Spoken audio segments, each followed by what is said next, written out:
बिस्मिल्लाहिर्रहमानिर्रहीम। आज के सेशन में हम section number 154 A export of services देखेंगे। इसका बैकग्राउंड ये है कि for example if you are exporting goods from Pakistan, आप शिपमेंट्स करते हैं यहाँ से। फॉर एग्जांपल आप पिंक सॉल्ट बेचते हैं, आप मीट बेचते हैं।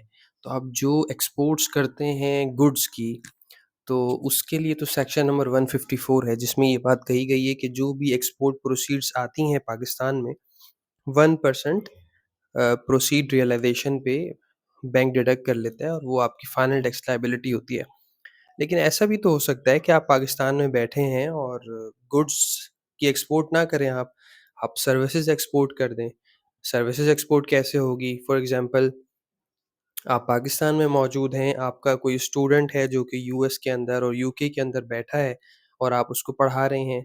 ये भी हो सकता है एक सिंगापुर की कंपनी है और उसने आपको डिजिटल मीडिया एडवाइज़र या डिजिटल मैनेजर अपॉइंट कर लिया और आप पाकिस्तान में हैं। आपसे एक एग्रीमेंट बन गया और आपका ये काम है कि आप पाकिस्तान में बैठ के फ़ेसबुक पे, यूट्यूब पे उनके एड्स रन करेंगे, गूगल ऐड बनाएँगे और उनके प्रोडक्ट के बारे में वेबसाइट को अपडेट करेंगे। या आप पाकिस्तान में बैठकर किसी सॉफ्टवेयर हाउस जो कि यूके में मौजूद है, आप उसको सर्विसेज़ देते हैं, उसके लिए वेबसाइट्स बनाते हैं वगैरह-वगैरह। या फाइवर पे, अपवर्क पे आप एक अकाउंटेंट हैं और आप अकाउंटिंग की जॉब्स कर सकते हैं, एक्सेल पे काम कर सकते हैं। तो आप अपना लॉगिन आईडी पाकिस्तान में बैठकर बनाते हैं, वहाँ से क्लाइंट आपको अप्रोच करते हैं, काम देते हैं और रिमोटली आप उनके सिस्टम्स को पर बुक कीपिंग करते हैं या आप कोई काम वगैरह एक्सेल पे, क्विक बुक्स पे बनाकर उनको भेजते हैं, फाइनेंशियल स्टेटमेंट्स बनाकर भेज देते हैं। तो ये जितना भी कुछ काम है आप कर तो पाकिस्तान में रहे हैं, लेकिन आपका क्लाइंट तो बाहर बैठा हुआ है और इसमें तो कोई गुड्स की ट्रांसपोर्टेशन नहीं हो रही, तो ये तो एक्सपोर्ट ऑफ सर्विसेज़ हो रही हैं। तो section number 154 A export of services को डील करता है कि आप जब ये सर्विसेज़ देंगे तो ज़ाहिर है बाहर से फॉरेन रेमिटेंस पाकिस्तान में आएगी। अब फॉरेन रेमिटेंस पाकिस्तान में आएगी तो पाकिस्तान ये चाहता है कि ज़्यादा से ज़्यादा फॉरेन रेमिटेंस आए, पाकिस्तान को तो ज़रूरत है इन सब चीज़ों की, तो उन्होंने एक्सपोर्ट ऑफ सर्विसेज़ पे एक रिड्यूस रेट रखा हुआ है, ताकि जितने भी पैसे आएँ उन पे बस थोड़ा-सा अमाउंट डिडक्ट हो जाए और कोई ज़्यादा कॉम्प्लिकेशंस ना हो। तो इसी के बारे में सेक्शन नंबर 154 ए है, इसे हम देख लेते हैं। Subsection 1. Every authorized dealer in foreign exchange shall, at the time of realization of foreign exchange proceeds on account of following, deduct tax from the proceeds at the rate specified in Division of Part 3 of First Schedule. Division 4A है part 1 first schedule का, जिसे यहाँ reproduce किया है मैंने। इसमें 2 rates दिए हुए हैं, बहुत छोटा-सा टेबल है। सीरियल नंबर 1 पे वो लोग हैं जो एक्सपोर्ट करते हैं आईटी सर्विसेज़ को और आईटी इनेबल सर्विसेज़ को। Export proceed of computer software या कंप्यूटर सॉफ्टवेयर की एक्सपोर्ट करते हैं। तो और लेकिन एक चीज़ बताई गई है कि ये रजिस्टर्ड हों पाकिस्तान सॉफ्टवेयर बोर्ड से।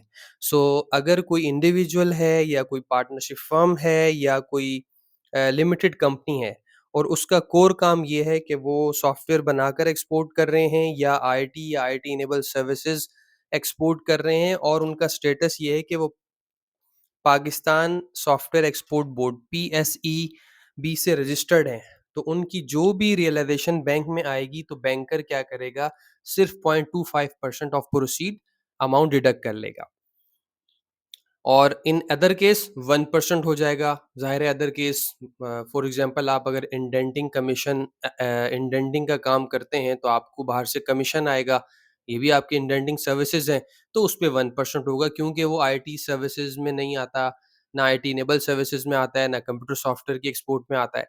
अच्छा, आईटी इनेबल और आईटी इनेबल सर्विसेज हैं क्या? इसकी डेफिनेशन भी प्रोवाइड की गई है सेक्शन नंबर 2 में, इसको हम देख लेते हैं। तो बहुत आसान सी बात है, अगर आप कैटेगरी 1 में आ रहे हैं तो बैंकर 0.25% टैक्स काट लेगा, अगर आप कैटेगरी 1 में नहीं आ रहे तो 1% ऑफ द प्रोसीड बैंकर आपका टैक्स काट लेगा। अच्छा, एक्स अब इन्होंने आगे बात बताई, ये तो हमने उसको देख लिया, डिवीज़न को देख लिया। अब ये सब सेक्शन 1 कंटिन्यू कर रहा है, वो ये बता रहा है कि ये टैक्स कटेगा और आगे इसकी मज़ीद तफ़सील बता रहे हैं। अच्छा, export of computer software or IT-enabled services where exporter is registered with and duly certified by the Pakistan software board. ठीक है? तो ये अभी हमने बात की भी है। एक कैटेगरी तो ये है कि एक्सपोर्ट इसका जो टैक्स कटेगा, अभी-अभी हमने बात कर ली 0.25% कटेगा इस कैटेगरी का। राइट? अच्छा, फिर ये कि आईटी इनेबल और आईटी सर्विसेज़ और आईटी इनेबल सर्विसेज़ क्या हैं, वो सेक्शन नंबर 2 क्लॉज़ 30 एडी और 30 एई में बात की गई है। यहाँ एक लिस्ट दी गई है, आप अपने आप को देखें कि आप इस लिस्ट में हैं। अगर आप लिस्ट में हैं और तो पीएसईबी से आप रजिस्टर्ड हो जाएँ, तो आपका 0.25% टैक्स विथहेल्ड होगा। इसके अंदर software development, software maintenance, transcription, accounting services, HR services और telemedicine centre, data entry, data storage services वगैरह-वगैरह बहुत सारी चीज़ें इसके अंदर आ जाती हैं। अच्छा, क्लॉज़ बी क्या है? सर्विसेज़ और technical services rented outside Pakistan और एक्सपोर्ट फ्रॉम पाकिस्तान। ज़ाहिर है ये वाली 1% कैटेगरी में आएगी। अभी हमने ऊपर देख लिया royalty, commission, fee drive bye resident company for a foreign enterprises in consideration for the use for the outside Pakistan any patent. आपका पेटेंट है और बाहर की कोई कंपनी इस्तेमाल कर रही है या और फ़ॉर्मूला वगैरह, नॉलेज, एक्सपीरियंस वगैरह-वगैरह, तो सब 1% की कैटेगरी में आएँगे। कंस्ट्रक्शन कॉन्ट्रैक्ट पाकिस्तान से बाहर एग्ज़ीक्यूट हो रहे हैं। फ़ॉरेन कमीशन ड्यू टू आप इंडेंटिंग का काम कर रहे हैं, इंडेंटिंग कमीशन एजेंट हैं, तो आपको कमीशन एजेंट हैं, आपको इंडेंटिंग कमीशन मिल रहा है, आप इंडेंटर हैं, तो आपका 1% आएगा। Other services rendered outside Pakistan as notified by the board. तो सबसेक्शन 1 का खुलासा ये जो हमने यहाँ पर देख लिया, ऊपर यहीं पे हमने देख लिया। अगर आप कैटेगरी 1 में हैं तो 0.25% आपका टैक्स कटेगा, अगर आप कैटेगरी 1 में नहीं हैं, तो आपका 1% टैक्स कटेगा और कैटेगरी 2 कौन लोग हैं? ये ए कैटेगरी 1 नहीं है। कैटेगरी 2 कौन लोग हैं? ये हैं b, c, royalty, commission, technical services, professional services, आपका कंस्ट्रक्शन ऑफ कॉन्ट्रैक्ट, आपका foreign commission, other services rendered outside Pakistan, जो अगर बोर्ड कभी बताए। तो ये सारी चीज़ें इस तरह से एक्सपोर्ट ऑफ सर्विस को 2 हिस्सों में तक़सीम कर दिया। आईटी वालों के लिए कम रेट रखा है, बाकियों के लिए 1% रखा है, एक्सपोर्ट ऑफ गुड्स में भी 1 है, यहाँ पर भी 1 ही रखा गया है। फिर आप आगे आ जाएँ, अब जो टैक्स डिडक्ट कर लेगा बैंक, उसका स्टेटस क्या है? The tax deductible under this section shall be final tax on the income arising from the transaction referred to in this section upon fulfillment of following conditions। अच्छा, जो tax deduct हो गया, अब ये कहा जा रहा है कि ये टैक्स फाइनल टैक्स है। फाइनल टैक्स का मतलब ये होता है ग्रॉस रिसीट टैक्सेशन है, जो टैक्स कट गया बात खत्म हो गई, अब आपको मज़ीद कोई टैक्स नहीं देना। लेकिन इनको कंडीशंस के साथ जोड़ दिया है, अगर आप ये कंडीशन फुलफिल करेंगे, तो ये फाइनल टैक्स है, अगर कंडीशन फुलफिल नहीं करेंगे, तो फाइनल टैक्स नहीं है। नंबर 1 क्या है? Return has been filed. आपकी एक हिस्ट्री होनी चाहिए कि आप रिटर्न जमा कराते हों, कंप्लायंट टैक्स पेयर हों। फिर विथहोल्डिंग स्टेटमेंट्स आपकी फाइल हुई हुई हों। ये विथहोल्डिंग स्टेटमेंट क्या होती हैं? सेक्शन 165 में आपको ये कहा गया है, अगर आप विथहोल्डिंग एजेंट हैं, तो आपको रिटर्न जमा करानी है। अगर आप विथहोल्डिंग एजेंट नहीं हैं, तब भी आपको निल की रिटर्न जमा करानी है। तो ये भी बहुत छोटा-सा काम है, ये आपको करना चाहिए। रिटर्न जो है, ज़ाहिर है हर साल आप रिटर्न भरते ही होंगे, तो ये 2 तो बहुत कॉमन सी चीज़ें आप कर ही लेंगे। Sales tax return under federal और provincial law have been filed if required under law. अब देखें, अगर सिर्फ़ आपका एक्सपोर्ट ऑफ सर्विसेज़ का काम है ना, तो आपको तो प्रोविंशियल सेल्स टैक्स के अंदर भी कोई टैक्स नहीं देना और आईसीटी के अंदर या एफबीआर के अंदर कोई भी रजिस्ट्रेशन कराने की ज़रूरत नहीं है, क्योंकि export of services exempt from sales tax है।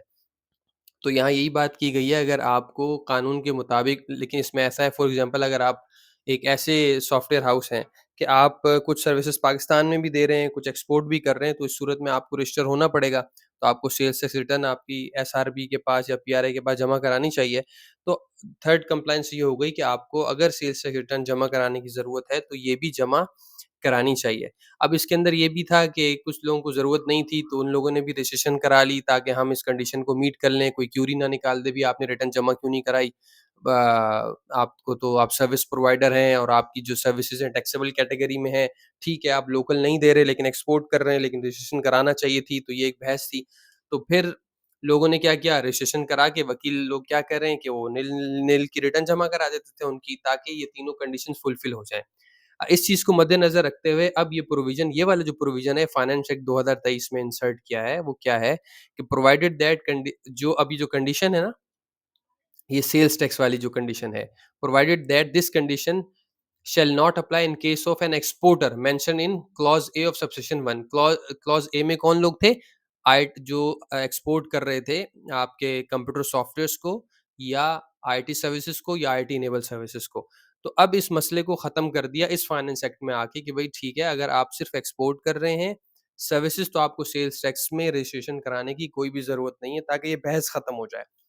अच्छा, उसके बाद जो कि एक अच्छी बात है, ताकि हैसल कम हुई लोगों की, खामख़ा एसआरबी की रिटर्न जमा करते थे। तो अब अगर ये इंडिविजुअल है तो वो तो रिटर्न जमा कराता ही है, विथहोल्डिंग स्टेटमेंट भी वो अपनी जमा करा देगा। वो भी कोई बड़ा काम नहीं है और सेल्स टैक्स में रजिस्टर भी नहीं होना। तो तीनों कंडीशंस आप नॉर्मली मीट कर लेंगे।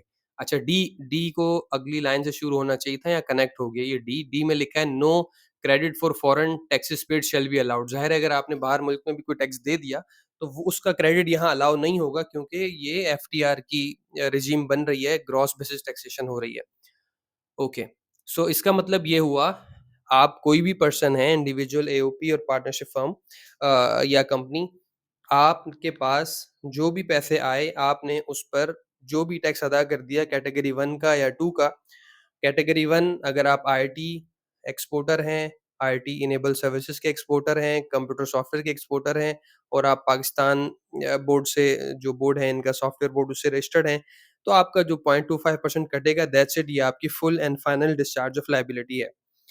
अगर आप ये नहीं है, क्लॉज़ ए में फ़ॉल नहीं कर रहे, कैटेगरी 2 में फ़ॉल कर रहे हैं, जो एक लिस्ट प्रोवाइड की गई है, आप कमीशन एजेंट हैं, आप फलाँ हैं, फलाँ हैं, फलाँ हैं, तो क्या होगा, 1% आपका टैक्स कटेगा और वो full and final discharge of liability है।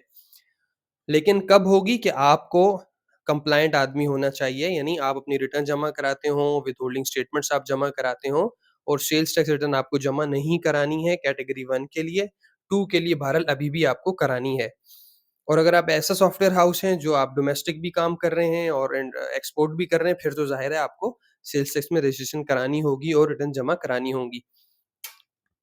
सेल्स टैक्स में रजिस्ट्रेशन ना कराना सिर्फ़ एक्सपोर्टर्स के लिए है। अच्छा, यहाँ तक हमारी बात हो गई। उसके बाद subsection 3, the provision of subsection 2, जो कि अभी हमने पढ़ा, फाइनल टैक्स वाली सारी बातें पढ़ी, shall not apply to a person who does not fulfil the specified condition और who opts not to be subject to final taxation, provided that the option shall be exercised every year at the time of filing of return। अब subsection 3 में एक option दिया गया है tax payer को। एक तो ये कहा है, अगर आप रिटर्न जमा नहीं कराते अपनी, ठीक है? या विथहोल्डिंग स्टेटमेंट आप जमा नहीं कराते, आप इन कंडीशंस को फुलफिल नहीं करते, तो आपकी जो टैक्स रिटर्न है, वो, उसमें आपको एफटीआर टैक्स रिजीम में आप जा ही नहीं सकते। आपको अपना प्रॉफिट एंड लॉस अकाउंट बनाना होगा। मेरी इतनी एक्सपोर्ट सेल्स हुई, उस एक्सपोर्ट सेल्स को करने के लिए मैंने ये 2 लोग रखे हुए थे, उनकी सैलरी है, ये मैंने रेंट का ऑफिस रेंट पे लिया हुआ था, ये रेंट है और मेरा ये प्रॉफिट आया। उस प्रॉफिट पे डिवीज़न 1 या डिवीज़न 2 के रेट लगेंगे और एनटीआर रिजीम के तहत टैक्स लायबिलिटी वर्कआउट होगी। नंबर 1, अगर आप कंडीशन नहीं मीट करते तो आप एफटीआर रिजीम से निकल के एनटीआर रिजीम में आ जाएँगे। नंबर 2, इसमें ये बताया गया है कि टैक्स पेयर इटसेल्फ अगर चाहे कि वो एफटीआर को ऑप्ट ना करना चाहे और वो समझता है कि उसे एनटीआर में फ़ायदा है, तो वो फिर एनटीआर खुद ऑप्ट करके अपना पूरा प्रॉफिट एंड लॉस दिखाकर उसके ऊपर डिवीज़न 1 या डिवीज़न 2 के रेट से अपनी टैक्सेबिलिटी वर्कआउट कर सकता है। Okay. The board in consultation with State Bank of subsection 5, the board in consultation with State Bank of Pakistan shall prescribe mode, manner and procedure of payment of tax under this section। ठीक है, अब तक तो कोई ऐसी चीज़ आई नहीं है, आएगी तो देख लेंगे। The board shall have power to include, subsection 6 है, इससे भी नीचे वाली लाइन में होना चाहिए था। एक्सक्लूड सर्टेन सर्विसेज, ऐसी कोई चीज़ होगी, बोर्ड बताएगा तो देख लेंगे। अच्छा, एक और चीज़ मैंने ऐड कर दी, the provision of 10th schedule not applicable on tax collected और डिडक्टेड अंडर सेक्शन 154A। हमने 10th शेड्यूल पढ़ चुके हैं, इसकी हमारी वीडियो भी अवेलेबल है, उसके अंदर बताया गया है कि अगर आप नॉन फाइलर हैं, तो आपके रेट को इंक्रीज़ कर दिया जाता है ना, जैसे अगर आप सप्लाइज़ वगैरह पे आप अब सब 4.5% करता है, अब 5.5 हो गया है, तो नॉन फाइलर हैं, तो वो 11 हो जाता है। तो ऐसा आदमी जो ये सर्विस एक्सपोर्ट कर रहा हो सर्विसेज़, और अगर वो नॉन फाइलर भी हो, तो बैंक उसका टैक्स डबल नहीं करेगा, बल्कि फर्स्ट कैटेगरी में 0.25% ही काटेगा, सेकंड कैटेगरी में 1% ही काटेगा। अगर उसका स्टेटस नॉन फाइलर हो या फाइलर हो, इससे कोई फ़र्क नहीं पड़ता, क्योंकि 10th शेड्यूल एप्लीकेबल नहीं है सेक्शन नंबर 154A पर। तो ये सेक्शन 1 नंबर 154 की कुछ डिस्कशन थी और हम कुछ थोड़ा-सा सिनेरियो एक डिस्कस करते हैं। फॉर एग्ज़ाम्पल, आपके पास ऐसा क्लाइंट आया है 2023 की आप रिटर्न भर रहे हैं और सेल्स टैक्स रिटर्न की भी रिक्वायरमेंट थी और उसकी कोई हिस्ट्री भी नहीं है रिटर्न जमा कराने की और आप समझते हैं कि ये एफटीआर में नहीं जा सकता क्योंकि कंडीशन मीट नहीं कर रहा। तो उसमें फिर आप क्या करें कि आप उसकी एक ऐसी एनटीआर की रिटर्न बनाएँ जिसमें एफटीआर और एनटीआर का टैक्स आस-पास हो। तो क्योंकि ये प्रॉब्लम आ रहा है कि जहाँ कंडीशन मीट ना करने की वजह से टैक्स पेयर को एफटीआर रेजीम अवेल नहीं कर पा रहा, तो वो एनटीआर में जाएगा, लेकिन उसकी रिटर्न जो है एफटीआर की करके भरी जा रही है, तो ये ठीक नहीं है। बेहतर अप्रोच ये है कि आप उसके एनटीआर की टैक्स रिटर्न भर दें, इस अंदाज़ से बना दें कि वो उतना ही टैक्स बन जाए जितना कि एफटीआर पे कटा हुआ है। ये भी कर सकते हैं और ये भी कर सकते हैं कि आप एफटीआर की ही रिटर्न भर दें, जिस तरह की अप्रोच अवेलेबल है, लोग इसी तरह कर रहे हैं। तो उसमें अगर कोई क्यूरी आए तो उसमें कहा जा सकता है कि भई सेल्स टैक्स रिटर्न तो हमें भरनी ही नहीं थी, इसलिए हमने भरी ही नहीं है और सब्सिक्वेंटली फाइनेंस एक्ट 2023 के अंदर ये चीज़ क्लैरिफाई भी कर दी लेजिस्लेटर ने कि भई उनकी इंटेंशन नहीं थी कि भई हम लोग सेल्स टैक्स में रजिस्टर्ड हों। तो ये सारी चीज़ें हैं। एक चीज़ और कि एक्सपोर्ट ऑफ सर्विसेज़ के अंदर ना ये सारे लोग पाकिस्तान में बैठकर बाहर एक्सपोर्ट ऑफ सर्विसेज़ कर रहे हैं। तो इसको सैलरी के अंदर भी कुछ लोग लेके चले जाते हैं कि भई इसको सैलरी का पार्ट बना दें। देखिए सैलरी नहीं होगी, सैलरी एस्टेब्लिश होने के लिए 2 चीज़ों का होना ज़रूरी है। एक तो ये कि अगर आप किसी बाहर इदारे में काम कर रहे हैं, तो वहाँ उनकी ऑर्गेनोग्राम में, उनकी ऑर्गनाइज़ेशन में, उनकी लेयर्स में कहीं आपकी पोज़ीशन हो। आप कंपनी में कोई पोज़ीशन होल्ड करते हो।